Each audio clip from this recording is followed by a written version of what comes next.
Fala pessoal, tudo bem? Sejam bem-vindos a mais uma aula exclusiva aqui para vocês. E hoje a gente vai tratar de um tema muito interessante, muito importante, que é a situação da crise da prata, né? Não sei se você tem acompanhado, mas a prata tem atingido, assim como o ouro, preços assim recorde, e isso tem trazido um enorme problema para o mundo, porque isso pode estar até levando a crises bancárias, crises na indústria. Vou explicar isso tudo em detalhes para vocês, porque nessa aula de hoje e amanhã eu quero trazer para você assim o melhor panorama que eu posso trazer sobre para onde que eu acho que as coisas estão indo, tá? Então, nessa aula de hoje, nessa terça-feira, dia 30 de dezembro, a aula de amanhã, dia 31 de dezembro, meus amigos, eu vou tentar trazer a melhor informação aqui para você estar completamente a par de como o mundo está se movimentando nesse final de 2025 e para onde tudo indica que esse mundo vai e como você se prepara para isso, beleza? Então, já aproveita nesse início aí para você dar o like, para você se inscrever no canal, caso ainda não seja inscrito, para você poder receber todas as nossas novidades e atualizações aqui, tá bom? Então, meus amigos, tivemos um ano aí, 2025, muito marcado por uma enorme volatilidade econômica. Não só isso, tensões geopolíticas, né? Avanço tecnológico aceleradíssimo da inteligência artificial. No meio dessa confusão toda do ouro subindo pra caramba, batendo recordes aí. E eu me lembro conversando com o Josemar, que é o chefe de renda variável lá da Move Investimentos, e ele falou assim: Daniel, ano passado, 2024, você falava que todo mundo estava falando que o ouro não ia subir mais, que ele já tinha batido no teto. Você me mandou uma mensagem, ele me mostrou uma mensagem de WhatsApp que eu mandei para ele em setembro de 2024, eu falando, cara, eu acho que o ouro ainda vai subir muito mais. E ele falando, cara, você acertou. Eu nem lembrava dessa mensagem, ainda bem que a gente tem registrado. Agora, o que eu não esperava era que a prata fosse subir tanto. No meio dessa confusão toda de volatilidade econômica, tensão geopolítica e avanço da inteligência artificial super acelerado, a prata surge aí como um ativo que está surpreendendo todo mundo em 2025. Caiu um cisco no meu olho aqui na melhor hora da aula. Vamos ver se agora ele sai. Acho que saiu. Então a prata, que frequentemente fica para trás aí com relação ao ouro, a gente está testemunhando agora uma alta histórica da prata, alcançando aí picos, né, de 84 dólares por onça, antes de uma correção também abrupta que aconteceu no final de dezembro, né, fechando aí, né, em torno de 73, 75 dólares. Aí depois a gente vai explicar por que a prata ela acabou caindo um pouco aí. Um pouco não, teve uma queda acentuada nesses dias. A gente vai ver como é que os caras pilotam esse preço da prata, tá? Então, o que é estranho dessa vez é que essa oscilação maluca no preço da prata não é algo meramente especulativo, não são pessoas que estão mexendo os pauzinhos ali nos bastidores para tentar ganhar dinheiro mexendo no preço. Algo que já fizeram tempos atrás e que deu errado pra caramba e fez muitos poderosos bilionários quebrarem, tá? Vou explicar já já. A prata, na verdade, o aumento do preço da prata está sendo impulsionado também por uma escassez real da prata física, falta de prata física. Porque nós estamos diante de uma demanda industrial da prata gigantesca, principalmente devido a dois fatores: a transição energética e a inteligência artificial, tá? Além de também manobras muito bem elaboradas aí, né, estratégicas, geopolíticas, que transformaram agora a prata de um metal precioso num ativo geopolítico estratégico. Enquanto o ouro estava subindo já 70%, atingindo níveis acima de 4.500 dólares, né, por onça, quando bateu 4.000 dólares, todo mundo falou, não sobe mais, bateu no teto. Eu falei, eu acho que vai subir mais. Tem essa mensagem lá do meu amigo Josemar da Move Investimentos que eu mandei para ele. Enquanto o ouro estava lá no alto, a prata superou essas expectativas aí, né, se tornando um grande destaque. A gente tem um instituto chamado Silver Institute, né? E ele estima que, pelo quinto ano seguido, em 2025, o mundo usará mais prata do que vai conseguir produzir ou reciclar. Ou seja, A demanda por prata está muito maior do que a produção. Eles estão projetando, inclusive, o Silver Institute está projetando aí um déficit de cerca de 120 milhões de onças, que é uma referência de medida, da prata, tá? Então, a escassez está grande. A gente sabe pela lei da oferta e da procura, quando a procura é grande e a oferta é pequena, o preço vai lá em cima, tá? Graças a Deus, eu com a ajuda da Move Investimentos já tinha me preparado para isso, não só na minha carteira nacional de investimento, mas na minha carteira internacional também. Minha carteira internacional está com um ganho gigantesco, porque a minha carteira internacional é tudo ETF de prata, ETF de ouro. Você pode montar isso também pela Move Investimentos. Aproveita já, entre em contato com a Move Investimentos. O link para você entrar em contato e o WhatsApp estão aqui embaixo na descrição do vídeo. Eu vou pedir também para minha equipe colocar aí no chat para vocês, tá? Então, meus amigos, simplificando, tem muito mais gente querendo comprar prata do que tem prata disponível no mercado. Olha o preço, ó. E essa crise de suprimento, né, quase que eu falei essa crise de sofrimento, crise de suprimento, ela não afetou apenas os investidores, porque ela está afetando as indústrias também, que dependem da prata. A gente está falando aí de carro elétrico, painel solar, e isso gera muita preocupação de aumento generalizado dos preços, de inflação, tá? Problemas também de cadeia de suprimento e até preocupações com relação à estabilidade econômica global. Você fala, cara, preço da prata subindo pode gerar uma crise global?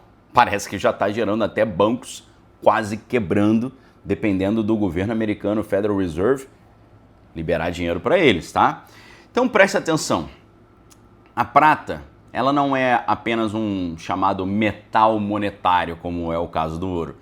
A prata ela tem um duplo papel, porque ela é um lugar seguro onde as pessoas colocam o seu patrimônio para não perder valor, mas ela também é um insumo essencial para várias tecnologias modernas. Cerca de 60% da demanda global vem do uso industrial, ou seja, mais da metade da demanda por prata no mundo vem do seu uso na indústria. E esse percentual cresceu dramaticamente com a expansão da energia renovável e da inteligência artificial. A gente sabe que inteligência artificial é energia e água, resfriamento, data center, são coisas que caminham muito juntas. Painéis solares, por exemplo, dependem muito da alta condutividade elétrica da prata, né? Sem nenhum substitutivo ali, um substituto viável. Não tem outra opção a não ser a prata. Veículos elétricos, carros elétricos da Tesla consomem quantidade enorme de prata nos seus componentes elétricos. Os data centers, para treinamento dos modelos de inteligência artificial, exigem também servidores com memórias avançadas que também utilizam a prata. Isso gerou uma preocupação muito grande para o Elon Musk, que publicou ali recentemente sobre esse problema, né? Comentando sobre a alta da prata, ele falou, isso não é bom. A prata é necessária em muitos processos industriais. E esse boom da inteligência artificial agrava ainda mais o problema indiretamente também ao sugar a produção de chips de memória DRAM. Né? Memória DRAM são aquelas memórias ali, memória RAM, né? Random Access Memory, é aquela memória de acesso rápido que é fundamental e as memórias DRAM estão... o valor desse tipo de equipamento está muito caro também. Alguns analistas estão mostrando que não é por acaso, os metais preciosos subindo muito, esses equipamentos eletrônicos como as memórias DRAM também subindo pra caramba, tá? O preço da DRAM subiu mais de 170% no ano, forçando os fabricantes ali, a gente está falando de Samsung, Micron, a priorizar as linhas de produção para as chamadas HBMs. O que é HBM? Memória de alta largura de banda, que são usados nos aceleradores de inteligência artificial. O que acontece? Isso reduziu a disponibilidade de memórias DRAM, né, no mercado convencional, elevando muito os custos para os eletrônicos em geral, ou seja, celulares e eletrônicos como um todo estão numa perspectiva de alta muito grande. E isso cria um efeito cascata por demanda por metais como a prata e o cobre também. O Silver Institute ele calculou que em 2025 o mundo usou cerca de 149 milhões de onças a mais do que eles conseguiram produzir como eu falei para vocês. Ou seja, a mineração da prata ficou estável, a quantidade de prata que eles conseguem tirar da terra ficou ali estável, cerca de 25 mil toneladas por ano. Mas a demanda cresceu tanto que ficou um buraco enorme de prata a ser preenchido. Se você tem mineradora de prata, meu amigo, tá na hora de tu ganhar muito dinheiro, tá? Agora, por incrível que pareça, onde você acha que tem mais prata no planeta Terra? Será que é no território chinês? Será que é no território russo? Será que é nos Estados Unidos? Será que é no Oriente Médio? Não. Meus amigos, o lugar onde tem a maior reserva de prata do planeta Terra está no território peruano. E você acha que o presidente Donald já não está ligado nisso? E não foi por isso que eles criaram uma doutrina Monroe 2.0, estão super de olho ali na América do Sul para poder compensar, né, os materiais estratégicos que vinham lá do Oriente, porque a gente sabe que Pequim não está querendo mais mandar esse tipo de material para o Ocidente. É claro que eles vão ter que compensar com a América Latina, e isso obviamente envolve o Brasil também. No caso da prata, o Brasil tem muita fonte de terra rara, água, entre outras coisas, petróleo, mas prata mesmo é no território peruano, no território mexicano e em Pequim também, tá? Agora, esses principais produtores, mexicanos, chineses e peruanos, não conseguiram produzir tanto para dar conta da demanda, né? Isso foi agravado também pela reciclagem limitada hoje em dia e os estoques encolhendo muito nas bolsas como de Xangai e na Comex, tá? Agora, o ponto de inflexão vem de Pequim, que é responsável por cerca de 70% do refino global de prata. A partir do dia 1º de janeiro agora de 2026, o governo chinês vai passar a exigir uma licença especial para qualquer empresa exportar prata, ou seja, os países que têm prata não estão querendo mais mandar para fora, estão segurando, tá? E como é que eles conseguem fazer isso? Através de regulamentações, taxas e impostos e por aí vai. Na prática, depois dessa decisão de Pequim, só as empresas grandes ligadas ao Estado ou com muito dinheiro no banco, que consigam produzir pelo menos 80 toneladas por ano, vão conseguir permissão do governo de Pequim para mandar prata para fora. Isso significa que quase toda a prata que sai lá de Pequim agora vai ficar lá mesmo nas mãos do próprio governo. A gente não pode dizer que isso foi um embargo total, mas reduziu drasticamente a oferta de prata para o Ocidente. Meus amigos, é óbvio que você vai começar a ouvir muito falar de interesses dos Estados Unidos no território peruano. Eles vão dizer que é para combater os delitos e os meliantes, mas você pode ter certeza que é para pegar essa prata que está lá. Muitos analistas interpretam essa medida aí de Pequim, de não mandar mais prata para fora, como um nacionalismo de recurso. Ou seja, o país está priorizando suprir internamente as suas indústrias de painéis solares, indústria essa que Pequim é líder, né? E também os seus veículos elétricos. E os prêmios, que é o valor extra que as pessoas pagam pela prata física, estão altíssimos lá em Xangai. E isso criou uma divisão no mercado. Porque lá em Pequim e no Ocidente, a prata ela está muito mais complicada agora. Então no Ocidente, ela já está escassa e cara, enquanto lá no Oriente, ela está mais fácil de encontrar e um pouco mais barata. Ou seja, como eles produzem muito e não estão mandando para fora, no Oriente e em Pequim está barato. No Ocidente, Estados Unidos, Europa e por aqui, ela está escassa e cara pra caramba. Então os mercados que sempre operam antecipando o que vai acontecer, né, e saber o futuro é estar preparado, eu sempre falo isso para vocês, sempre digo para vocês que o meu objetivo aqui é falar as coisas antes de elas acontecerem, te ajudar a se preparar e falar o outro lado da informação que não está sendo falado. Então os mercados já anteciparam esse impacto, os preços já subiram verticalmente em dezembro, com especuladores e indústria acumulando muito estoque de prata. Até o Elon Musk destacou esse risco para os fabricantes globais, né, enquanto as empresas do Ocidente estavam enfrentando esses custos crescentes ou até atrasos em projetos de energia verde. Agora, como é que é controlado o preço da prata? A maior parte do preço da prata é decidida na Comex, que é uma bolsa americana, que faz parte do grupo CME, onde o que manda são os contratos futuros. Aí você fala assim, Daniel, o que é contrato futuro? Contrato futuro é basicamente você ficar imaginando como é que vai estar o preço da prata no futuro. Tá? E muita gente fica botando dinheiro nisso, um dinheiro que não tem. O cara pega esse dinheiro emprestado, ou seja, geralmente esses contratos futuros de prata, que o cara fica chutando quanto ele acha que vai estar o preço da prata no futuro, ele faz isso alavancado. Ou seja, ele faz isso com dinheiro emprestado. Então, se der errado, ele não ganha dinheiro e ele tem que pagar de volta o que ele pegou emprestado, ou seja, dá um problema terrível. Isso torna o mercado bem mais volátil. Em dezembro, depois que o preço da prata bateu picos ali acima de $84, a CME, que é a bolsa que controla esses contratos, o que eles fizeram? Fizeram uma manobra para tentar segurar o preço. Eles anunciaram o aumento do depósito de garantia que eles exigem em quem ficava ali chutando a alta da prata e estava contando que a prata ia subir muito. Para você ter uma ideia, para os contratos de março de 2026, esse valor subiu cerca de $25 mil por contrato. Tá?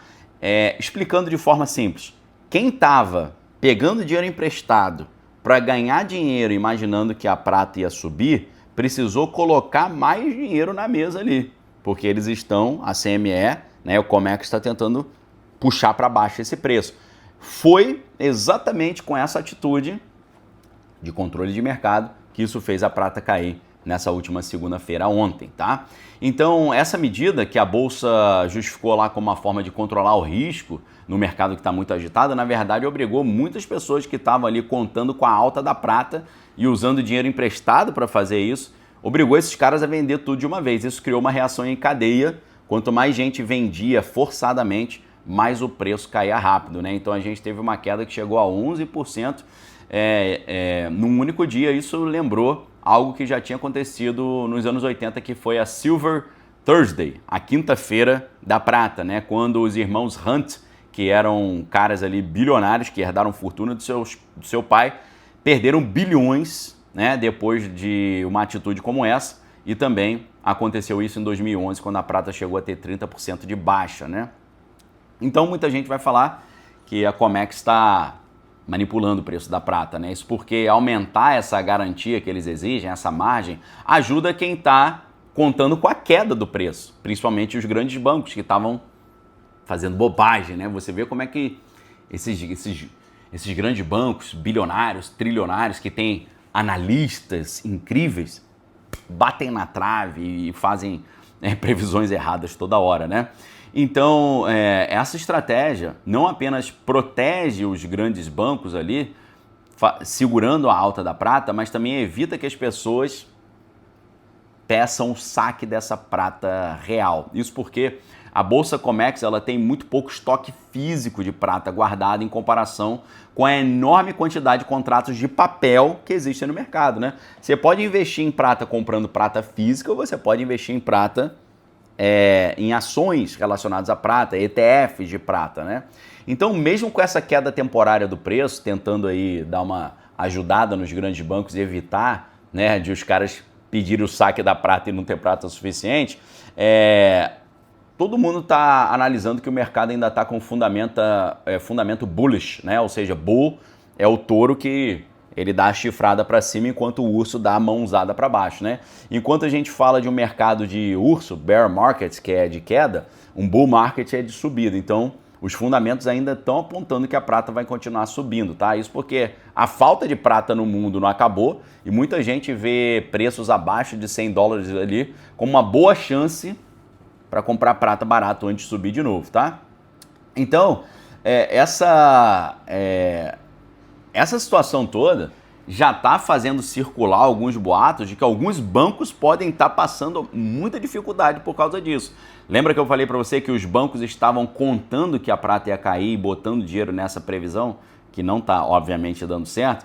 Então circulam boatos que grandes bancos estão fazendo uma virada histórica, né? Eles que por muitos anos apostavam na queda do preço da prata, agora mudaram de lado e passaram a contar com a alta, né? Comprando equivalente a 750 milhões de onças de prata. Resumindo, os gigantes que antes ajudavam a segurar o preço para baixo, agora estão comprando em massa, que podem impulsionar mais ainda essa subida. Agora, existem informações circulando aí na internet de que há perdas de bilhões de dólares nesses bancos acontecendo por causa disso, tá? Agora, a gente não sabe se realmente eles perderam bilhões de dólares, o fato é que o Banco Central americano está emprestando muito dinheiro para esses bancos, mas o importante é que isso confirma uma grande mudança, que os bancos estão acumulando prata física de verdade por causa dessa falta crescente no mercado. Bancos muito grandes também estão passando pelo mesmo tipo de desconfiança, ou seja, essa mudança de atitude dos grandes bancos indica que acabou aquela prática antiga de segurar o preço da prata para baixo, né, usando apenas os contratos de papel. Agora, sem essa pressão artificial, parece que o preço tende a subir muito, tá? Agora, isso tudo lembra também o choque do petróleo em 2008. A crise de 2008 também esteve relacionada não apenas ao mercado imobiliário americano, mas também ao petróleo, né? Em 2008, os custos elevados paralisaram o crescimento, né, sem setores imunes ali a demissões. E quando a gente olha o cenário atual, né, com metais e as memórias subindo simultaneamente, isso sinaliza uma chamada inflação importada. Por quê? Vai afetar eletrônico, energia, transporte e geopoliticamente, quando a gente olha essas restrições de Pequim a mandar prata para cá, para o Ocidente, isso pode até marcar mais um aspecto do fim do globalismo, né? Porque a gente está vendo ali os recursos sendo usados como equipamentos bélicos e o comércio ficando bifurcado. E é claro que os Estados Unidos respondendo com a sua própria acumulação de prata. A gente tem visto até essa tensão de minerais críticos ali, incluindo o urânio no continente africano, culminar até em ofensivas aéreas que os Estados Unidos fizeram no território da Nigéria, né, agora em dezembro. E o presidente Donald disse que fez isso para proteger os cristãos, mas muita gente acha que tem relação com controle de recursos naturais, tá? Então, analistas preveem que essa continuidade, né, de falta de prata permaneça, preços acima de $100 da prata ainda incentivariam venda de estoque, né? Então, para o investidor comum, a prata permanece como uma apólice de seguro contra a instabilidade para você não perder seu patrimônio. Mas a demanda por prata entre os investidores comuns, são aquelas pessoas normais que compram moedas e barras para guardar em casa, cresceu muito também. Isso mudou o jogo do mercado, porque agora, com a falta da prata física, essa pressão pode obrigar os grandes players, né, os grandes bancos e fundos a correr atrás do metal físico real, o que empurra o preço ainda mais para cima. As indústrias já estão enfrentando aí um custo muito alto da prata, né, com essa transição energética mais cara, eletrônicos atrasados pela falta da prata, e os governos podem até decidir intervir com estoque estratégico e incentivo para mais mineração, né? No Brasil, a América Latina tem um impacto indireto, né? A gente tem pouca produção de prata, Brasil tem mais ou menos 100 toneladas por ano, a Argentina tem um potencial maior, né, de produção de prata, então a gente depende da importação de prata e isso agrava o custo da indústria. Então 2025 ele marcou ali a prata como um epicentro de batalha geopolítica, tecnológica e econômica, né, de uma commodity subestimada virando um ativo estratégico. Isso reflete uma transição do mercado livre para o mercado controlado, onde o acesso ao metal físico é mais importante do que o preço. Então, para bilhões de pessoas no mundo, isso pode significar produtos mais caros, inovações ficando atrasadas e tensões internacionais se exacerbando. Porque se esse déficit entre oferta e demanda da prata persistir, né, isso pode trazer ali crises e essa crise evoluir para brigas maiores, tá? Então, 2026 se aproximando ali com restrições de Pequim em vigor, a gente está olhando ali, né, a prata agora no olho dessa confusão toda. Agora, eu tenho uma tese. E a minha tese é que existe um outro componente que está fazendo a prata encarecer, porque Pequim não quer mandar mais prata para fora. Eu gostaria, antes só de eu falar para vocês essa tese, dizer para vocês o seguinte: aproveita para dar o like aí, se inscrever no canal, para a gente poder continuar aqui essa parte final da aula que eu tenho certeza que vai atrair a sua atenção. Na minha tese, Estados Unidos e Pequim estão acumulando tantos recursos estratégicos, como a prata, porque eles estão se preparando para brigar, para um conflito aberto entre eles, tá? Então,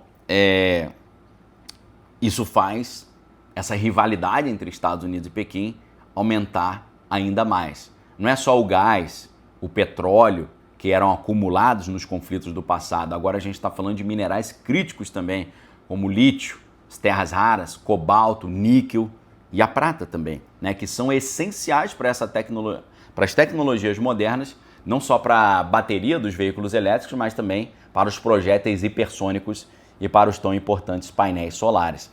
Então, tanto Washington e Pequim, acumulando esses estoques estratégicos numa escala nunca vista, eu tenho a impressão que eles estão se preparando para um confronto prolongado que poderia até evoluir por um conflito mais direto, tá? Isso é motivado também, né, pelos relatórios de inteligência que a gente tem visto, pelos relatórios dos think tanks, né? O Pentágono, por exemplo, no seu relatório anual 2025 sobre o poder bélico de Pequim, destaca que eles expandiram drasticamente os seus estoques de commodities e minerais estratégicos, né, incluindo metais industriais, para também resistir a bloqueios navais num potencial conflito contra o pessoal lá de Taiwan. Do lado americano, a administração do presidente Donald também intensificou fortemente a mineração doméstica e alianças com países ricos nesses recursos, com o objetivo de reduzir essa dependência de suprimento lá de Pequim. Então, como a gente viu até aqui, né, no centro dessa disputa está a prata ali, que é um metal até então meio subestimado, que agora virou algo vital, tá? E, como eu falei para vocês, isso faz com que o território peruano se transforme no grande foco de atenção nesse momento. De acordo com dados do US Geological Survey, atualizado agora para 2025, os peruanos eles detêm cerca de 140 mil toneladas métricas de reserva de prata, superando até Moscou e Pequim. Esse volume representa uma fatia gigantesca do suprimento global, tá? E é claro que o presidente Donald está de olho. A gente sabe que não tem nenhuma declaração pública ali ligando o presidente Donald a investimentos específicos no território peruano, mas a gente sabe que os Estados Unidos acabaram de reforçar essa prioridade da América Latina como fonte alternativa de minerais críticos, né? Nós sabemos que há muitos acordos bilaterais com os peruanos, né? Com aquela ideia de friendshoring, né? De fazer acordos aí com quem está mais próximo para transferir cadeias de suprimento para os aliados confiáveis, né? Empresas americanas ali, como a Endeavour Silver, expandiram suas operações em território peruano em 2025, adquirindo mais minas por lá, e analistas veem isso como parte de uma estratégia maior, que é garantir acesso a recursos antes que Pequim domine esses recursos aí. Então, esse acúmulo lá de Pequim, parece que eles estão se preparando para um conflito, né? E os americanos também acumulando muito e dizendo que agora, né, a América novamente é dos americanos. A administração do presidente Donald já até invocou o Defense Production Act para financiar minas domésticas e acelerou permissão para projetos de lítio, né, de cobre e de prata nos Estados Unidos. A gente tem visto investimentos ali federais em empresas como MP Materials, que trabalha com terras raras, e a Lithium Americas, né, ultrapassando bilhões de dólares. O presidente Donald também expandiu a lista dos minerais críticos, incluindo a prata, para aplicação em energia renovável e defesa. E isso tudo está mostrando que parece que eles estão se preparando para um verdadeiro conflito que pode desembocar numa escalada, né? Porque esse bloqueio, né, um bloqueio americano cortaria suprimentos vindos de Pequim e restrições de Pequim poderiam paralisar as indústrias ocidentais. Simulações até do Pentágono apontam para um esgotamento bélico norte-americano em semanas se eles não tiverem esses suprimentos, tá? E a gente sabe que no território peruano já existem encrencas acontecendo ali nos locais onde há as minerações, e isso pode ser explorado por atores externos. A gente sabe que Pequim tem investido pesadamente na América do Sul com a sua iniciativa do Cinturão e da Rota, e os Estados Unidos aí estão fazendo a sua resposta com essa diplomacia mineral, ou seja, é um jogo de xadrez global, uma corrida por recursos ali que virou uma realidade geopolítica, né? Estados Unidos e Pequim acumulando ali muitas commodities e minerais estratégicos para se preparar, talvez, para um grande conflito. Tá? Então, será que isso vai levar apenas a um conflito indireto ou pode levar a um conflito direto? Quem conhece a história sabe que a gente olhando o passado, entende para onde que o mundo vai. A gente nem falou sobre o bloqueio total que os Estados Unidos acabaram de impor ao petróleo venezuelano, o que claramente é uma ação ali dos americanos provocando, né, os venezuelanos a tomar alguma atitude que justifique uma ação mais direta norte-americana, né? Parece que os americanos estão agindo ali como um agente provocador, né? E ao mesmo tempo tentando prejudicar Pequim, porque boa parte do petróleo que sai do território venezuelano, onde tem as maiores reservas de petróleo do mundo, vão para Pequim. Então quem conhece a história sabe que nos anos 40 isso mudou o curso do mundo durante o segundo grande conflito mundial. Isso o quê? Um bloqueio de petróleo. Então, pessoal, sinceramente, deixa eu falar um negócio para vocês, estou cansado de bobagem, tá? Não é mais... Olha o recado que eu vou te dar agora nesse dia 30 de dezembro de 2025. Não tem mais como você perder tempo com bobagem. Você tem que aproveitar bem o seu dia, saber o que você vai ler, o que você vai ouvir, para você se preparar para esse mundo estranho que está chegando. Porque eu repito, como eu tenho falado, né, nesse mês de dezembro, 2026 vai ser o último ano para você se preparar. A gente está numa gigantesca corrida contra o tempo. Por isso hoje eu quero ainda revelar para você realmente o que está por trás disso tudo, tá? Para você entender a agenda global, entender como isso funciona. Eu quero fazer uma revelação hoje que vai te chocar, tá? Eu te garanto que você nunca mais vai ouvir isso em nenhum outro lugar, o que eu vou te revelar agora. Será que você tem coragem de ouvir a verdade que eu quero te falar? Será que você está preparado para isso? Se você está preparado, venha comigo agora para um mergulho profundo nos bastidores do poder e no plano que eles já estão quase concluindo, que vai levar as pessoas despreparadas à total destruição. Para isso eu quero te convidar para a gente continuar essa conversa lá na Arca. A Arca é o local onde a gente se prepara. Por isso que o nome é Arca. A Arca não é um curso online. A Arca é uma comunidade de pessoas que estão compartilhando informações, fazendo networking para se proteger para essa maluquice que está vindo. E as informações mais importantes para você se preparar, é impossível a gente falar abertamente aqui. A plataforma nem suporta, não aguenta. A gente conversa lá dentro. Então, hoje, eu garanto para você 24% de desconto para você fazer parte dessa comunidade de pessoas que estão se preparando, estão recebendo as melhores informações, porque aqui, no canal aberto, eu falo para você as duas primeiras etapas do ciclo UDA. Ciclo UDA é aquela estratégia que no meio bélico eles usam para se preparar. OODA, por isso ciclo UDA. Observar, se orientar, decidir e agir. Aqui a gente faz o observar e o se orientar. Lá dentro da Arca eu te ensino a decidir e te ensino a agir. Venha para a Arca agora. Se você fizer a sua assinatura da anuidade à vista, consigo R$ 198 de desconto para você. Por isso, vem agora, porque eu tenho certeza que essa informação vai te chocar e você não vai ver isso ser falado em nenhum outro lugar, ok? Algo muito grande está sendo projetado e eu vou te mostrar a fonte e o que está vindo. Venha para a Arca agora. O link está aqui embaixo, é o primeiro link aqui embaixo na descrição do vídeo. É o primeiro link aqui embaixo nos comentários, aqui embaixo do vídeo. E é o link que está aqui fixo no chat. Venha fazer parte da Arca agora para você ouvir a informação chocante, mas que vai te deixar totalmente preparado caso isso tudo realmente aconteça. Um abraço, fique com Deus, uma ótima terça-feira para vocês e para quem não está na Arca, a gente volta amanhã. Para quem está na Arca, vamos lá agora que eu tenho certeza que você vai falar assim, caramba, agora eu entendi o que eu preciso fazer para me preparar. Um abraço, valeu!